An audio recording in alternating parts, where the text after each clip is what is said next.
Je pense qu'il est très intéressant, au niveau pédagogique, didactique, que les gens fassent des erreurs et disent des erreurs. Et qu'on est là pour les corriger, ces erreurs. Une pédagogie de la correction des erreurs est plus intéressante qu'une pédagogie qui vous donne tout de suite la bonne réponse. Alors c'est moins traumatisant pour les étudiants de ne pas avoir à être corrigés, mais c'est moins efficace. Je sais que certaines personnes dans les cafés philo m'ont reproché de leur faire dire n'importe quoi pour pouvoir les corriger. Ils préféraient qu'on fasse une conférence. Mais c'est beaucoup moins pédagogique, beaucoup moins intéressant. Donc il faut laisser les gens dire ce qu'ils ont à dire, ce qu'ils pensent, et corriger. Et non pas leur donner la solution sur un plateau.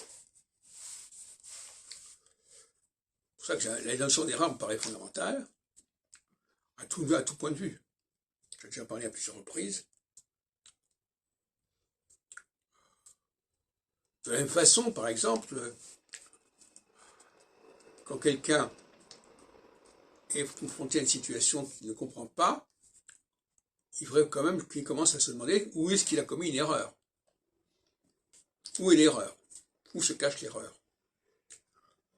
Et ça veut dire que c'est ce que j'appellerais le doute cartésien. Où est-ce que je me suis trompé?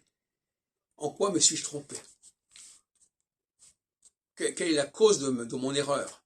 Qu'est-ce que j'ai confondu, par exemple? Peut-être qu'il y avait deux objets qui se ressemblaient et je les ai confondus l'un avec l'autre. Voilà les genres de questions qu'il faut se poser. Et de la même façon, les gens qu'on interroge et qui vous disent un certain nombre de choses, il faut aussi leur demander et se demander pourquoi ils disent ce qu'ils disent. D'où ça sort? D'où ça vient? Comment ils en sont arrivés là?